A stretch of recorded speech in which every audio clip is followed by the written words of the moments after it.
gitu. Setelah kita coba di situ, ternyata passionnya tuh dia di situ di marketing. Wow. Dia nge-explore ide-ide gitu kan, terus bikin konsep dan sebagainya. Artinya yang lebih kita tekankan itu skillnya kan ya. Yes. Kebisaannya gitu yang tadi gitu. Iya.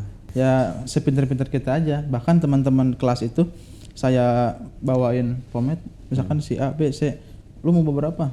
Bawa 5 aja, 5, kasih 5. Udah mau berapa hari, 3 hari, udah store gitu kan sambil dapat duit baru jajan. Sambil sekolah sih. Ketika mindsetnya sudah terbuka, otomatis ilmu-ilmu itu akan mulai diserap. Bagaimana caranya untuk mindset terbuka gitu? Salah satunya dengan belajar tadi, membaca buku gitu kan, ikut-ikut kelas, training gitu, lihat YouTube, podcast kayak gini dan sebagainya gitu. Itu salah satu hal yang dapat membuat mindset kita terbuka.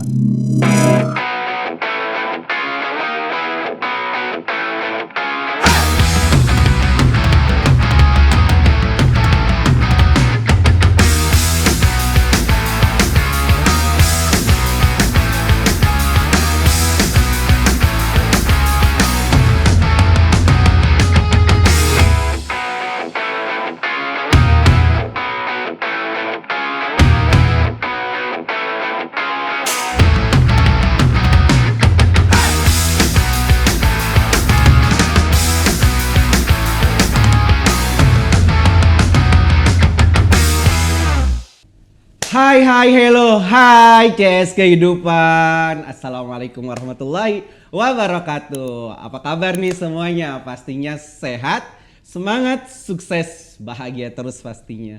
So sahabat CS Kehidupan, welcome back tentunya di podcast kesayangan kita, yaitu podcast CS Kehidupan bersama Lux Intermedia, tepatnya di Gedung Graha Sleepy Tower. So sahabat CS Kehidupan, saat ini kita akan ada pembahasan menarik tentunya. Apa itu? Ya, dan judulnya pastinya akan membuat kalian bertanya-tanya pastinya. Sebelumnya kita kenalkan terlebih dulu. Seperti biasa kita ada co-host kita, yaitu siapa nih? Hai, Bang Markum bininya cebur kali. Cakep. Assalamualaikum Kelly di mari. Iya, tentunya masih sama Kelly ya kita saat ini. Kel. Yo. Oke, apa nih kira-kira tema kita hari ini? Udah Apa tahu ya? belum? Kita sih udah tahu sih, tapi Iya. karena nggak mau bocor biar Pak Aladin deh ngomong deh. Hai, bisa aja sih engkong. Iya. Engkong Kelly ya. Engkong ini kita udah tua. Oke, Kong Kelly. Ya, kita sekarang temanya adalah penting gak sih sekolah? Loh. Kalau menurut saya sih penting sih Pak nih. Oh. Tapi bintang tamunya pasti istimewa banget nih Pak nih. Wah, istimewa pastinya. Istimewa, lah. udah jelas deh. Iya. Kel, kan gini, suka nggak Kelly dengar cerita nih, kan banyak ya di media sekarang tuh orang nganggap bahwa sekolah itu nggak penting karena apa, posisinya sekarang orang tanpa sekolah pun banyak yang bisa dapat uang kan, tentunya kayak gitu. Nah terus juga sekarang kita banyak kejadian tuh istilahnya orang jurusannya apa, kerjanya di mana. Nah menurut Kelly itu gimana tuh Kel? Ya nggak apa-apa sih Pak. Cuman kalau menurut saya Pak Aladin sebenarnya lebih baik sekolah. Seenggaknya walaupun beda jurusan, nyebrang-nyebrang dikit nggak apa-apa deh. Yang penting ada title-nya. Yang penting pernah makan bangku sekolah gitu. Ya itu dia yang penting. Aduh, oke. Langsung aja kita akan berdiskusi pastinya, ngobrol-ngobrol santai yang penuh dengan makna, ngopi-ngopi. Cie. Ngopinya mana? Kopinya. Oke, kita sambut aja langsung bintang tamu kita kali ini, yaitu ada siapa kan? Ting. Halo. Iya. CS Kehidupan. Ada Kak Ikna. Sekarang Kak Ikna, sapa dulu teman-teman CS Kehidupan. Halo teman-teman CS Kehidupan yang sangat-sangat luar biasa ya, Kak Aladin, Kong Kelly ya. Engkong ya jadi ngikutan panggil engkong gitu ya. Kong milenial nih, keren Kelly. Iya. Ya, saya Ikna Abdulhalik, saat ini selaku CEO Midland Group, usia 24 tahun, Kak Aladin. Kak apa Mas apa Bang? Iya. Atur aja.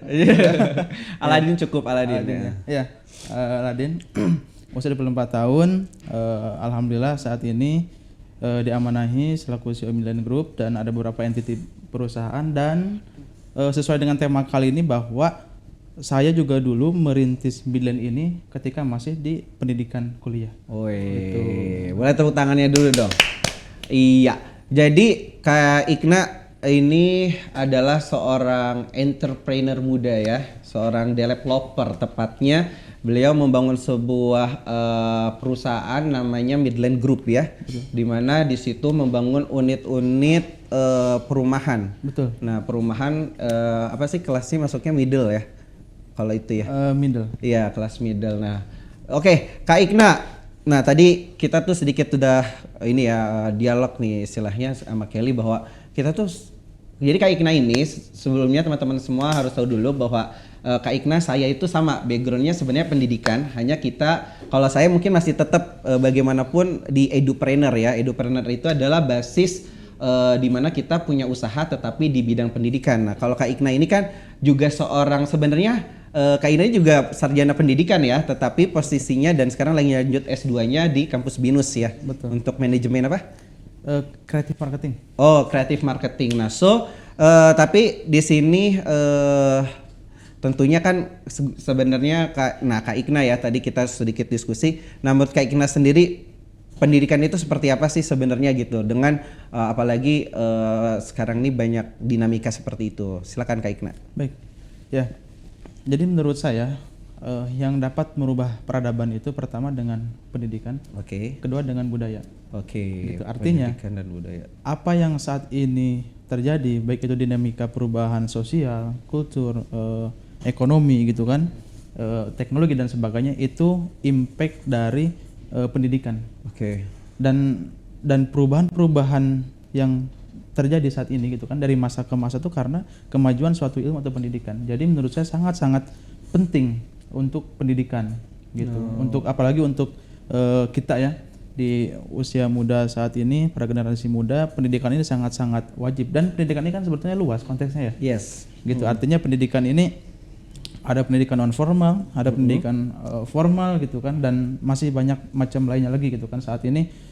Apalagi ditunjang dengan teknologi ya. Jadi ada pendidikan belajar secara online gitu kan atau offline gitu dan seterusnya. Artinya pendidikan sangat-sangat penting sekali gitu. Yes, this is very important ya. Yes. Important for education. Yeah. So ada sebuah pertanyaan nih. Siap. Kalau semisal dulu Kak Ikna itu golongan yang dalam hal ini misalnya ditanya nih, ingin jadi apa atau mau bisa apa? Itu dari dua pertanyaan itu kalau Kak Ikna sendiri pilihnya yang mana? Ingin jadi apa ketika waktu kecil, seingat Kak Ikna tuh sampai yang sekarang sering ditanya ingin jadi apa atau mau bisa apa? Yang lebih sering ditanyakan tuh kayak gimana? Kalau dari kecil sih kebanyakan ingin jadi apa ya? Nah, Ingin jadi apa gitu kan. Nanti pengen jadi apa gitu. kalau Kelly? Jadi apa ya? Dibantu ya. Ya, jadi patar no. Jangan. Enggak, dulu juga sering itu ditanya gimana kalau Kelly? Aduh, kalau kita kalau ditanya pengen jadi apa? Dulu pengen jadi astronot. Oh iya. Bukan dokter ya? Waduh, jangan deh kalau dokter. Gak kuat ngeliat darah. Kalau dulu berarti lebih sering juga Kelly ditanya ingin jadi apa ya? Iya, bukan ingin mau jadi bisa apa ya? Iya. Oh, iya. Jadi gimana tuh Kak Ikna? Kalau Kak Ikna tadi lebih banyak juga ditanya ingin jadi apa? jadi apa. Bukan mau bisa apa ya? Nah, itu gimana menurut Kak Ikna dari dua kata tersebut, Iya. dua kalimat tersebut? Iya. Sebetulnya ingin jadi apa ini kan lebih ke hasil ya. Kalau mau bisa apa itu lebih ke proses. Iya. Ya kan? Gitu. Ingin jadi apa? Ingin jadi dokter. Kalau mau bisa apa? Nah, mau bisa ini kan luas konteksnya ya. Yes. Misal mau bisa apa? Mau bisa belajar ilmu kesehatan untuk apa gitu? Untuk bisa membantu banyak orang, untuk bisa menolong orang, untuk bisa membantu menyembuhkan orang yang sedang sakit dan sebagainya. Dan memang kalau menurut saya konteks tadi ya antara ingin jadi apa dan mau bisa apa, kalau menurut saya better mau bisa apa sih. Oh, oke. Gitu. Nah, ini kan teman-teman semua tentunya tadi ya Kak Ikna ya sama Kelly, kita tuh banyak fenomena di mana karena kita sering ditanya ingin jadi apa, ya tentunya kan dalam pendidikan itu kemarin kita sempat ada kegiatan di Hari Inspirasi Bersama untuk Indonesia atau Hari Ibu, tepatnya di tanggal 22 Desember dengan PBPGRI ya dan Ikatan Guru BK se-Indonesia. Nah, di situ memang kita ada diskusi bahwa murid itu nanti jangan ditanya lagi ingin jadi apa, tetapi ingin bisa apa. Nah, di sini kan kita kita menyadari bahwa fenomena saat ini banyak mereka pengen jadi apa terus nggak tersampai, akhirnya yaudah yang penting kerja. Nah gitu. Dari Kak Ikna sendiri sekarang apalagi banyak nih karyawan ya kan pastinya sekarang. Nah itu seperti apa sih fenomena itu menurut Kak Ikna? Ya. Kalau dari beberapa tim ya yang offering gitu kan, atau lamaran ke kita gitu kan, memang bahkan di kantor itu beberapa ada yang nggak sesuai dengan pendidikannya gitu. Oh, oke. Gitu. Bahkan di kita ini kan alhamdulillahnya gitu ya. Jadi ketika masuk di perusahaan itu kita tes secara psikologinya dulu. Oh, oke. Gitu.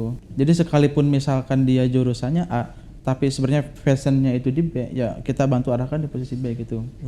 Gitu, kayak misalnya kan ada feeling, ada intuiting, ada thinking, sensing gitu kan, salah satu pakai gitu ya. Steven ya. Pendekatan Steven kan? Ada beberapa sih, ada Steven, ada MBTI dan beberapa gitu. Oh, oke. Gitu. Cuman kan salah satu acaranya itu gitu.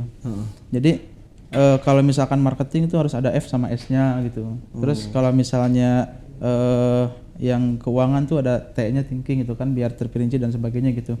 Itu sih salah satu acuan dari kita, dan kita lihat juga dari skillnya.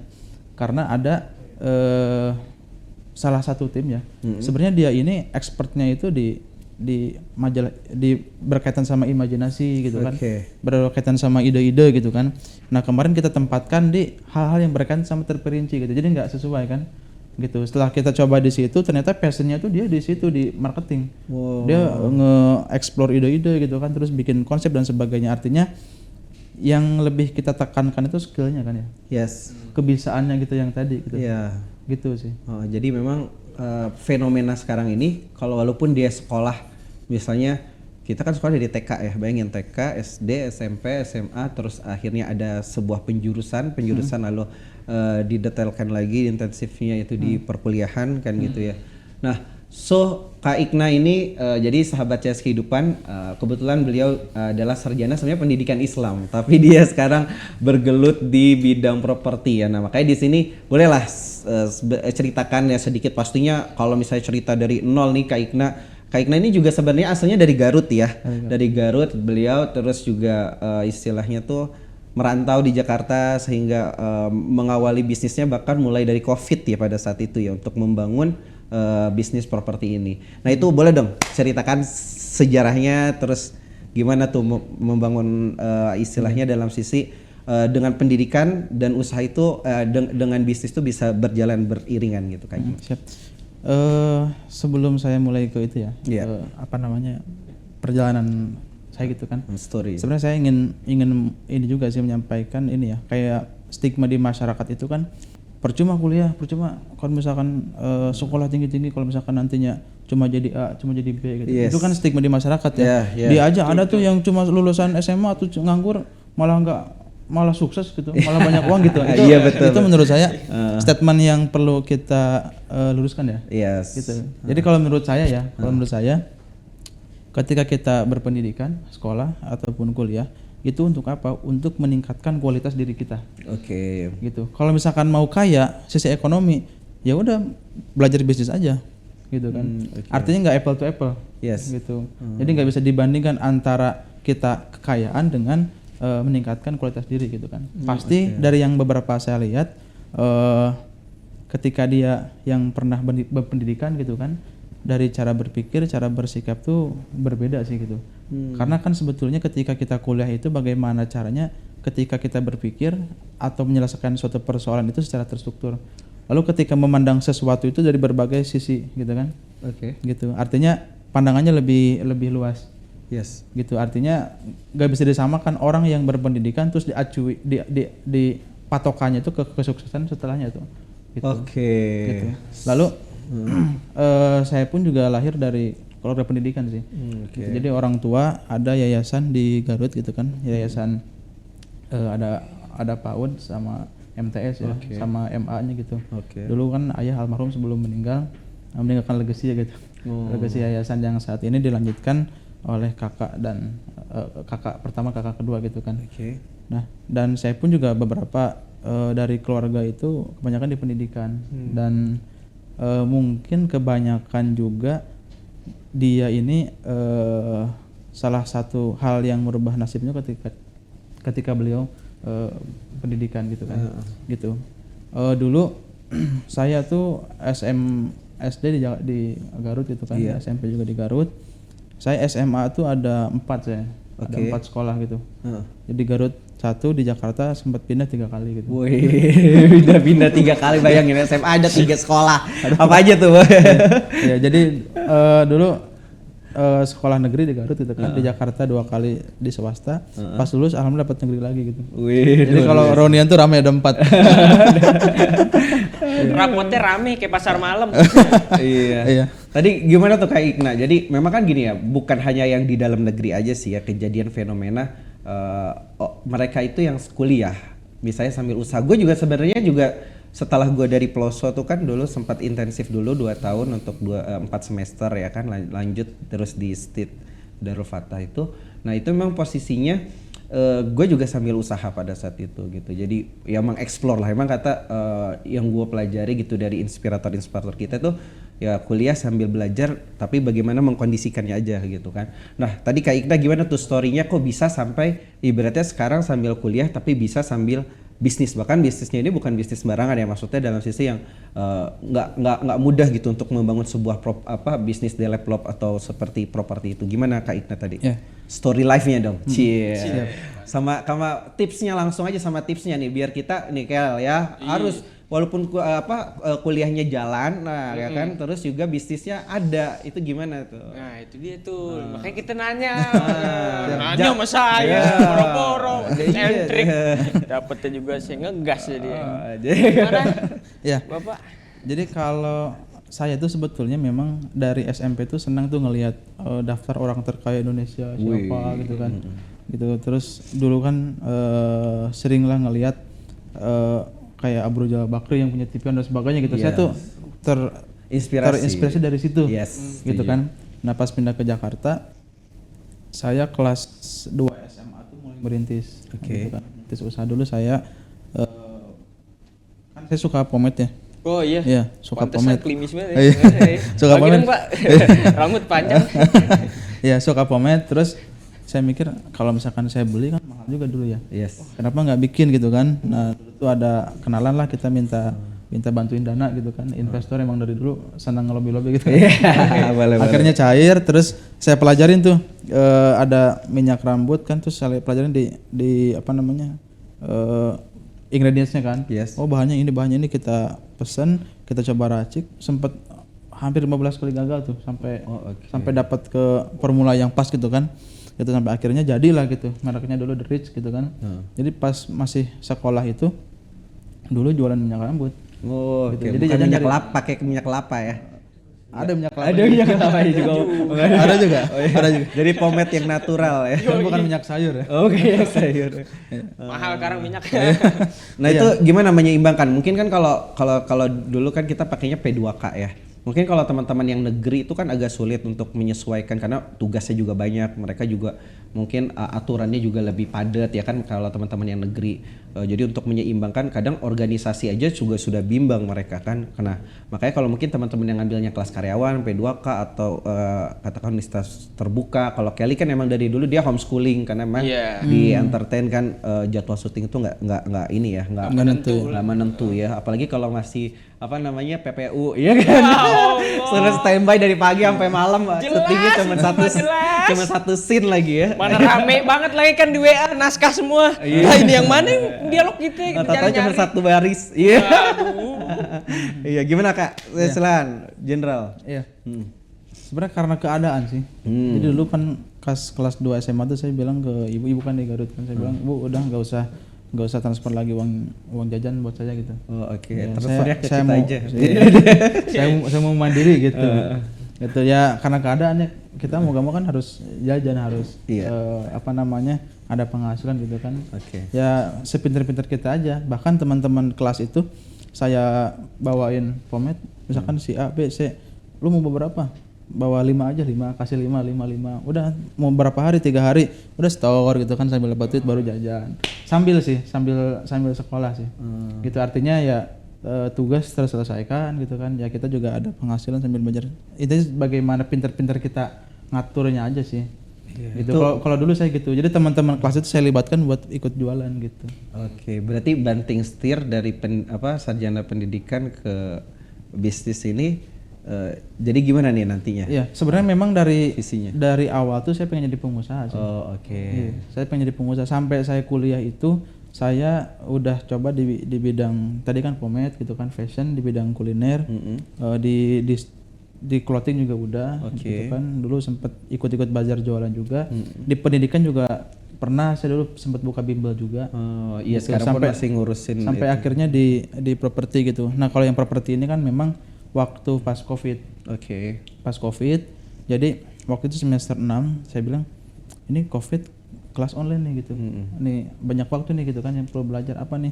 Ya saya sambil ikut masarin properti dulu, saya jadi agent. Oh, gitu. oke. Jadi setelah selesai kelas kan online tuh baru kita ikut masarin gitu kan. Ikut antar survei ke mana gitu kan. Gitu. Sampai akhirnya nemuin satu celah gitu. Dulu kan saya masarin produk itu kan properti agent di Jakarta Barat dan Tangerang. Oke. Gitu. Jadi saya tinggal di Jakarta Utara, kebayang kan survei itu dari Jakarta Utara ke Jakarta Barat kan jauh gitu kan. Iya. Sampai akhirnya waktu itu ada temen, dia ini udah hampir setahun propertinya nggak laku. Oke. Minta dijualin ke saya gitu kan. Pas ya udah saya coba bantu jualin, akhirnya seminggu terjual. Wah, Gitu. luar biasa. Nah dari situ tuh saya ngeliat kayaknya enak juga nih main di utara gitu. Sampai akhirnya waktu itu saya sempat bikin townhouse kan. Jadi kalau Midland ini kan kita konsepnya kan townhouse ya. Jadi Jakarta townhouse, yang di townhouse itu kan unit yang 10 unit, 15 unit itu kan. Kalau misalkan yang di luar Jakarta baru kita ada pariwisata sama perumahan. Nah yang townhouse ini Jakarta tuh ada sekitar 24 townhouse ya. Iya. Gitu. Yang Karawang 1 terus yang di Bogor 1 gitu. Jadi artinya dulu tuh saya ngelihat celah waktu aja gitu. Jadi meskipun kita terikat dengan status mahasiswa gitu kan atau pelajar, tapi kita pintar-pintar lihat celah aja. Setelah ngerjain tugas jangan sampai ada waktu luang gitu. Ada waktu luang apa nih kita manfaatin, waktu apa kita manfaatin gitu sih. Wah, luar biasa. Tepuk tangannya dulu dong. Oke.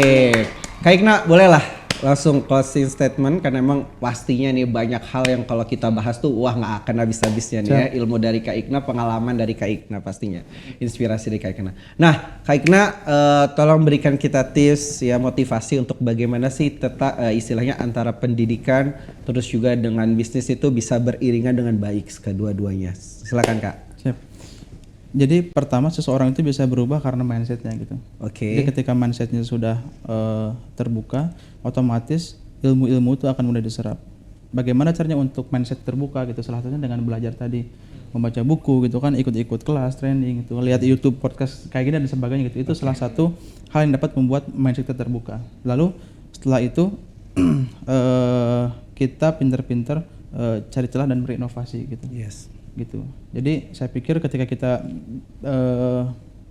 memiliki jiwa untuk selalu terus belajar, selalu terus untuk berubah, berinovasi, insya Allah nanti kita akan naik ke permukaan gitu. Wih, luar biasa.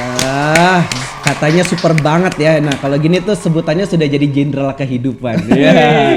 Jenderal kehidupan tuh ya gitu, selalu memberikan inspirasi untuk kita semua. So, sahabat CS Kehidupan, sebelumnya gue mau jelasin lagi terlebih dahulu bahwa komunitas CS Kehidupan itu adalah sebuah komunitas di mana kita membangun sebuah persahabatan, persaudaraan ya, sinergivitas di mana kita ada 5 pilar: pendidikan, ekonomi, kesehatan, terus sosial lingkungan dan seni budaya. Nah, Kak Ikna ini adalah salah satu badan pengurus harian dari komunitas CS Kehidupan. Nah, so teman-teman semua, Kak Ikna juga ini kan kebetulan juga anggota HIPMI ya kan, terus juga dari berbagai organisasi properti ya dalam hal ini. Nah makanya di sini teman-teman semua, kebetulan di CS Kehidupan ini kita juga mau bikin koperasi yang dimana nantinya suatu hal yang mungkin bagi kita bahwa kita akan punya nantinya akan membuat sebuah komunitas kita tuh punya sebuah perumahan ya khusus di CS Kehidupan nantinya. Ya, baik yang influencer maupun non influencer ya, siapapun itu tentunya selama kalian mau istilahnya menjadi bagian keluarga dari CS Kehidupan, terus juga mau saling sharing pengalaman dan lain-lainnya, tentunya kita terbuka sekali dalam hal ini. So, CS Kehidupan demikian tadi ya, tentunya diskusi di ngobrol-ngobrol santai kita di sini. Tentunya akan banyak hal lagi yang akan lebih bermanfaat untuk kita semua dan motivasi untuk kita semua bagaimana pendidikan kita, dan tentunya dalam hal ini seperti biasa CS Kehidupan itu ya berdaya, berkarya bersama. Ya, wujudkan Indonesia emas, cerdas, berkarakter, dan sejahtera. Nah, oleh karena itu, untuk kita wujudkan itu semua, mari kita semua berkolaborasi dan saling mendukung satu sama lainnya. Oke, tentunya kami bertiga sebelumnya dari CS Kehidupan, saya dan Kelly ngucapin makasih banyak ya sama Kak Igna sudah Sama-sama, hadir bro. di tempat ini, dan pokoknya sehat, bahagia selalu tentunya untuk Kak Igna dan seluruh keluarga besar Midland dalam hal ini. So, sahabat-sahabat semua juga sehat, bahagia selalu ya, dan semangat selalu. Tentunya jangan lupa di follow semua media sosial kita, khususnya media Lux ya, Lux Intermedia. Dan di sini akan banyak teman-teman stay on terus, banyak hal yang akan teman-teman dapatkan ilmu di sini. Oke? Sekali lagi semua teman-teman semua, makasih banyak. Terus sampai jumpa kembali. See you later. Wassalamualaikum warahmatullahi wabarakatuh.